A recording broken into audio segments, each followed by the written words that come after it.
Все? Здравствуйте. Я Соловьев Валентин Васильевич, являюсь патентообладателем изобретения способ лечения храпа. Предлагаемое изобретение относится к области медицины и применяется для лечения храпа и ликвидации его последствий – апноэ, диспноэ во сне.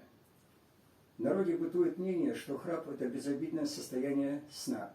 Однако мало кто знает, что по данным американской статистики, ежегодно в этой стране от остановки дыхания, а именно этим и является последствия храпа, погибает до 38 тысяч человек. К сожалению, у нас в России этой статистики нет. Признаками болезни являются вибрационные звуки, издаваемые больным во время сна, а фактором, как правило, перенесенные различные заболевания горла, аденоиды, гипертрофия небных миндалин, язычка, опухоли и так далее. Все это ведет к нарушению ритма сна, бессоннице, сердечно-сосудистым заболеваниям, различным отекам, усугубляет течение такой болезни, как сахарный диабет. Кроме этого, у хорошего храпуна за ночь может дыхание останавливаться несколько десятков раз, причем на длительный период. Вот и представьте себе, человек не дышит за ночь полчаса и более. Хочу привести вам наглядный пример, что такое храп. Представим, что вот это наша горловинка, вот это маленький язычок. Значит, во время ходьбы, то есть когда человек стоит, то язычок, как бы, он висит вот так вот и не мешает вдыханию человека воздуха.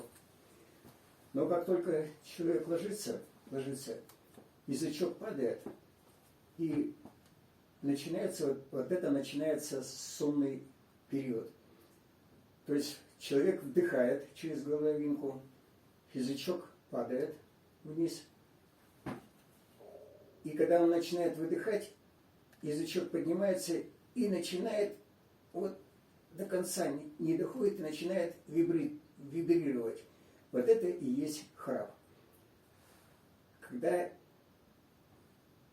человек начинает задыхаться, то вот язычок как раз в это время перекрывает горловинку.